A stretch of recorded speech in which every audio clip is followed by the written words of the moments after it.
No começo dos anos 80, a Mulher Maravilha estava passando por um momento complicado. Mesmo sendo a principal heroína dos quadrinhos, com enorme relevância durante os anos 40, havia muito tempo que ela não conseguia se conectar com o público. A personagem sofria com histórias genéricas e sem muita consistência, o que acabou contribuindo para a queda da sua popularidade.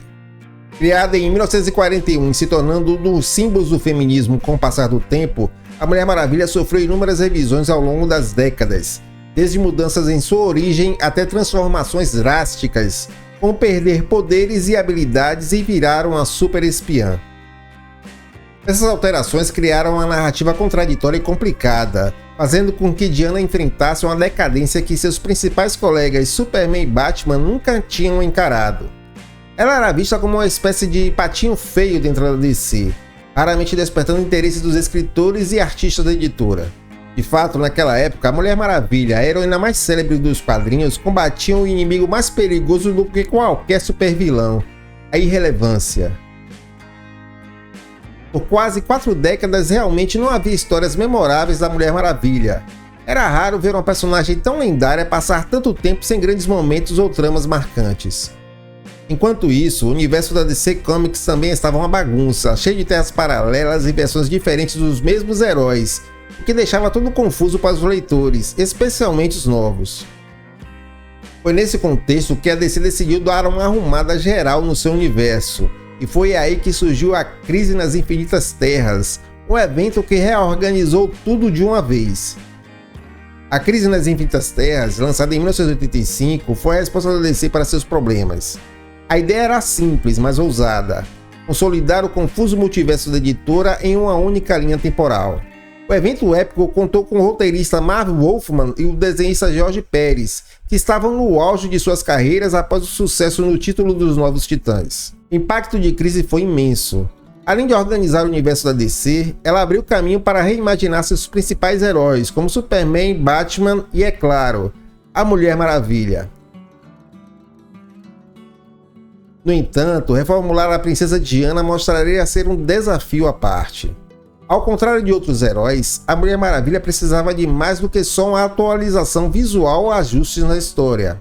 Apesar de ter uma mitologia rica, ela tinha se perdido ao longo dos anos, ficando desconexa e meio sem identidade.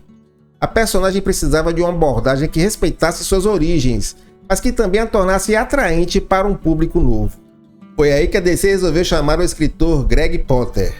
A DC pensou em Potter porque naquele momento ela estava buscando novos talentos para ajudar na revitalização de seus principais personagens após o sucesso de Crise nas Infinitas Terras.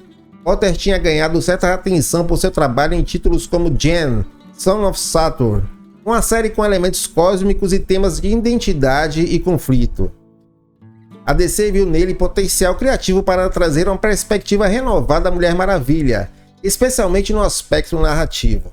Embora Potter não fosse um nome tão conhecido quanto outros escritores da época, sua abordagem inicial para a reformulação da heroína mostrou-se promissora. Ele apresentou ideias que buscavam resgatar as raízes mitológicas de Diana, algo que estava um pouco perdido nas versões anteriores. No entanto, como sua visão ainda não tinha o foco necessário para dar o impacto que a personagem merecia, a DC trouxe o veterano Len Wein. Wein foi essencial para organizar o enredo e dar uma base mais sólida ao universo da nova Mulher Maravilha.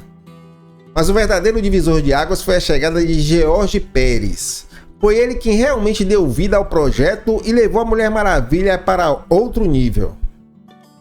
Neste vídeo eu pretendo explorar essa fase e entender como George Pérez deixou sua marca duradoura na Mulher Maravilha e, consequentemente, no mundo dos quadrinhos como um todo. Fique comigo até o final e compartilhe nos comentários o que você acha dessa fase da Princesa Amazona. Curta, se inscreva e compartilhe. E se você estiver pensando em comprar algo na Amazon, utilize o link que está na descrição do vídeo. Assim você ajuda muito este canal.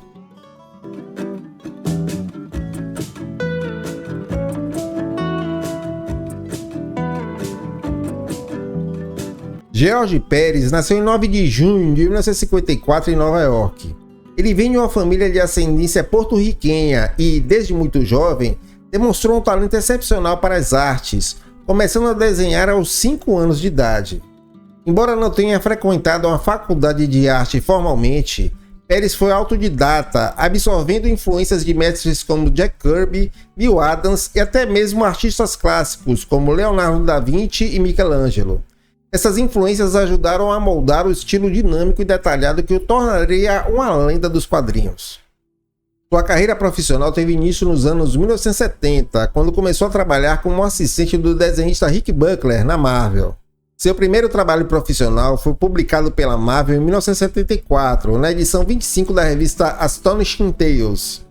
Logo, ele se destacou como um dos artistas mais talentosos de sua geração, desenhando para grandes títulos como Vingadores e Quarteto Fantástico.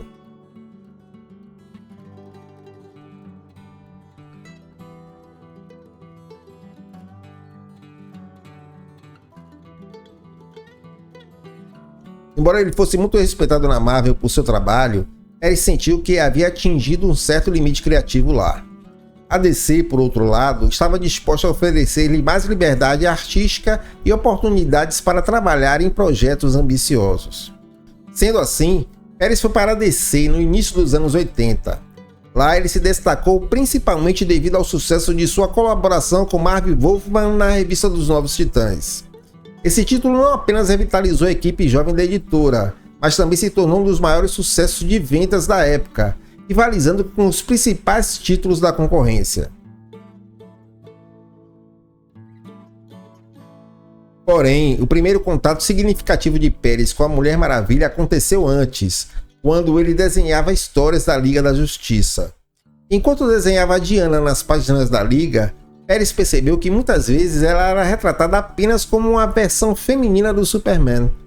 Ao desenhar uma história publicada nas edições 11 e 12 dos Novos Titãs, onde o grupo enfrenta os titãs da mitologia grega na Ilha Paraíso, Pérez começou a enxergar o verdadeiro potencial da heroína. Pérez viu que Diana não era apenas uma super-heroína, mas uma figura de fantasia enraizada em mitos e lendas, e que a mitologia grega, que permeava o pano de fundo da personagem, era uma riqueza muitas vezes ignorada ou subaproveitada. Guarde essa informação que a gente vai usá-la daqui a pouco. O sucesso da revista dos Novos Titãs colocou Pérez em uma posição de destaque na indústria. Como a DC queria investir os principais talentos que tinha à sua disposição em Crise nas Infinitas Terras, a série que revitalizaria a editora, a escolha por Pérez para ser o responsável pela arte de Crise era óbvia, uma vez que a DC queria que Crise fosse visualmente impressionante e impactante, e George Pérez já era amplamente reconhecido por sua habilidade em criar páginas repletas de detalhes, composições dinâmicas e expressões faciais marcantes. O impacto de Crise foi profundo, reformulando o universo da DC e abrindo espaço para reinvenções importantes. Séries como The Man of Steel, de John Byrne, redefiniram o Superman, enquanto obras como Watchmen, de Alan Moore, e The Dark Knight, de Frank Miller, reinventaram o gênero de super-heróis. Nesse contexto de mudanças, parecia inevitável dar à Mulher Maravilha uma nova chance. Inicialmente, a responsabilidade de revitalizar a Mulher Maravilha foi dada ao escritor Greg Potter. Potter propôs algumas ideias criativas para a personagem, incluindo a sugestão de que as Amazonas fossem, na verdade, reencarnações de mulheres históricas e que a trama fosse ambientada em Boston. Embora essas ideias iniciais fossem interessantes, não atingiram o impacto desejado para uma reformulação robusta da personagem. Após essa primeira contribuição de Potter, Len Wein entra no projeto e, de certa forma, assume um papel mais estruturante. Ele ajudou a moldar a direção do projeto, conectando o trabalho de Potter às necessidades maiores da DC naquele momento. A DC achava que Diana precisava de uma reformulação que fosse mais impactante, e o papel de Wein foi garantir que o projeto tivesse coesão com a visão da editora. E é aqui que George Pérez entra.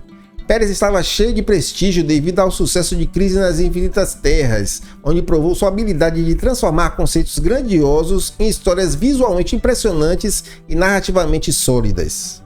Quando Pérez foi convidado para integrar o time que reformularia a Mulher Maravilha, ele não apenas aceitou o papel de desenhista, mas também se ofereceu para co-escrever as histórias, algo que não era comum naquela época. A experiência que Pérez teve com Diana nas páginas de Liga da Justiça e com os conceitos de mitologia grega apresentada na revista dos Novos Titãs acendeu uma lâmpada criativa para Pérez. Ele percebeu que o que distinguia a Mulher Maravilha de outros personagens não era sua força física ou seu papel como defensora da justiça, mas sim o equilíbrio entre suas virtudes humanas e suas raízes míticas.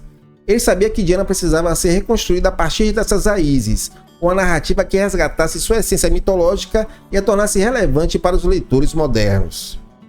Pérez, então, mergulhou na mitologia grega de uma forma até então inédita nos quadrinhos ao recontar a origem de Diana. Ele não apenas resgatou as lendas antigas, mas também deu profundidade aos personagens mitológicos que cercam a Mulher Maravilha, como as Amazonas e os deuses do Olimpo.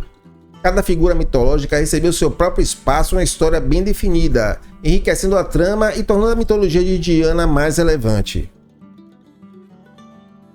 Uma mudança marcante foi a renomeação da Ilha Paraíso para Temícera, um nome que ressoava de maneira mais fiel às origens mitológicas do lugar.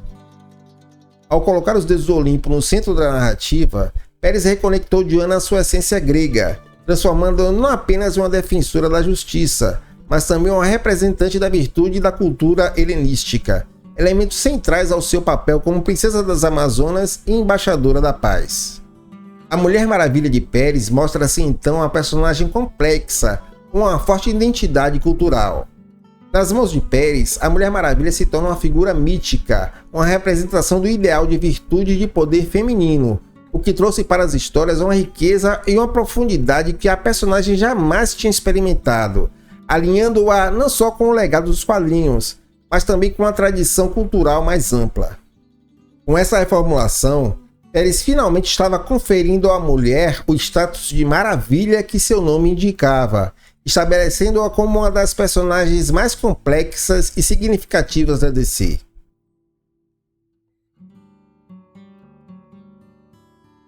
Se a arte de Pérez foi fundamental para dar vida à Mulher Maravilha, sua escrita foi igualmente essencial para transformar a personagem em um ícone moderno. Pérez introduziu uma Diana mais humana e sensível, que, apesar de sua força sobre-humana, sempre lutava por um mundo melhor, baseada no amor, na justiça e na igualdade. Ele criou uma heroína que não era apenas poderosa fisicamente, mas também emocionalmente. A sensibilidade de Diana, sua crença inabalável na bondade da humanidade e sua recusa em usar a violência como primeira opção eram temas centrais no trabalho de Pérez. A série não se limitou a batalhas épicas, mas também abordou questões de identidade, autoaceitação e o papel das mulheres em uma sociedade dominada por homens. Em uma das passagens mais impactantes, Diana reflete sobre sua missão no mundo dos homens, rejeitando a ideia de ser uma simples combatente do crime. Ela acredita que seu dever é promover a paz e o entendimento, não a violência, e essa visão a torna ainda mais fascinante. Outro ponto relevante é como Pérez trabalhou as relações de Diana com outros personagens, como a professora Julia Capatelis e sua filha Vanessa. Essa amizade foi essencial para humanizar Diana e mostrar que, mesmo sendo uma heroína de dimensões mitológicas, ela também precisa de apoio e conexões emocionais. Isso fez com que a Mulher Maravilha se tornasse uma personagem mais acessível e real, uma heroína que luta não apenas contra vilões, mas também contra suas próprias dúvidas e limitações. Mas como a intenção era fazer um trabalho muito bem feito, seria necessário construir um vilão que estivesse à altura de uma personagem tão bem construída, representando uma nêmese perfeita para a protagonista. Ares, o deus da guerra, se destaca como um dos vilões mais complexos e marcantes dessa fase. Pérez criou um design visual impressionante para Ares. Ele é representado como um deus imponente, com armadura pesada e uma presença ameaçadora, refletindo sua natureza beligerante e seu papel como personificação da guerra. Ares é constantemente retratado em movimento, como se estivesse sempre pronto para a batalha, o que amplifica ainda mais o seu aspecto ameaçador. Diferente de outros vilões desta fase, ele não é apenas uma ameaça física, mas também uma figura filosófica que desafia os ideais de Diana. Ares é retratado como uma força destrutiva e manipuladora, que busca semear discórdia entre os deuses do Olimpo e as Amazonas, tentando enfraquecer a missão pacifista de Diana dada pelos deuses. Ele também questiona diretamente as crenças de Diana, tentando convencê-la de que a guerra é a única forma de mudança. Enquanto Diana preza pela paz, Ares prega que a guerra é uma força natural e por isso inevitável. Essa diferença ideológica é central para a dinâmica entre os dois, tornando seus conflitos mais profundos e carregados de significado. A interação entre Ares e Diana é a essência da primeira parte dessa fase. Ares representa tudo o que Diana não quer se tornar, mas ao mesmo tempo, ele está profundamente ligado a ela, desafiando suas crenças e forçando-a a refletir sobre seus próprios ideais. Em última análise, Ares não é apenas um vilão físico, mas uma metáfora para o ciclo eterno de violência, colocando-o como um antagonista perfeito para desafiar a heroína tanto física quanto filosoficamente. Essa abordagem de Pérez fez de Ares um dos vilões mais complexos e significativos da mitologia da Mulher Maravilha.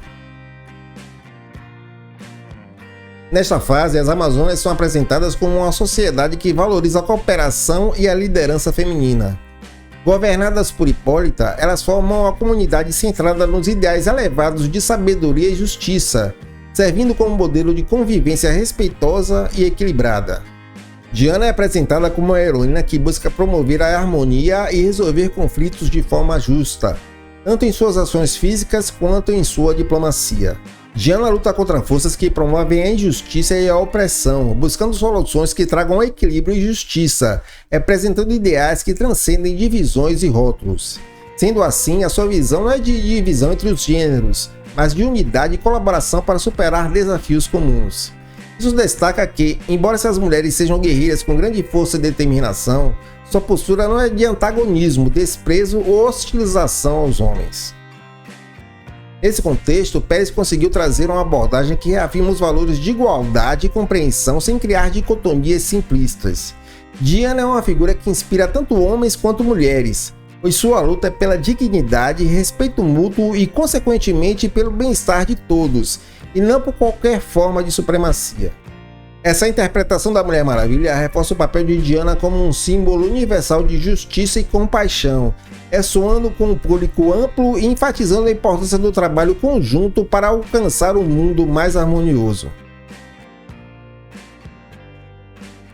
O trabalho de George Pérez na Mulher Maravilha não só definiu a personagem para uma nova geração de leitores, mas também solidificou sua importância no panteão dos quadrinhos. Ele trouxe profundidade e complexidade para uma personagem que, até então, era muitas vezes vista de forma unidimensional. A Mulher Maravilha de Pérez não é apenas uma guerreira, ela é uma líder, uma defensora da justiça e uma mulher com uma rica história mitológica e emocional. A contribuição de Pérez para a personagem foi tão significativa que estabeleceu um padrão para futuras histórias e continua a ser uma referência para escritores e artistas até hoje. Muito embora, na minha opinião, ninguém conseguisse chegar ao nível de qualidade alcançado por Pérez. Sua habilidade em equilibrar a ação com a introspecção, a mitologia com a humanidade e a força com a sensibilidade fez com que sua versão da Mulher Maravilha se tornasse uma das mais amadas e respeitadas na história dos quadrinhos. A Mulher Maravilha de George Pérez teve um enorme sucesso de público e crítica. Todos elogiaram a profundidade dos personagens, o design inovador e a narrativa sólida que Pérez trouxe para a Mulher Maravilha. Os fãs também destacaram o equilíbrio que ele conseguiu entre ação, desenvolvimento de personagem e temas filosóficos, algo que tornava a leitura não apenas empolgante, mas também significativa. A crítica destacou o uso da mitologia grega, que foi uma das maiores inovações da reformulação. O foco em temas como guerra, paz, virtude e as lutas internas de Diana para equilibrar sua natureza divina e humana fez com que a série se destacasse como um exemplo de como quadrinhos podem ser uma forma sofisticada de explorar temas complexos. Wonder Woman 1 chegou às bancas dos Estados Unidos em fevereiro de 1987. Os leitores brasileiros leram esta fase pela primeira vez em setembro daquele ano, na edição 39 do formatinho Super-Homem da editora Abril. Atualmente, a primeira parte de toda essa fase pode ser lida neste ônibus de 640 páginas disponível na Amazon. E se você despertou interesse em comprá-lo, utilize o link que está na descrição do vídeo. Assim você ajuda o canal, que ganha uma comissão com sua compra. Se você gostou do vídeo, compartilhe com seus contatos. Muito obrigado e até o próximo.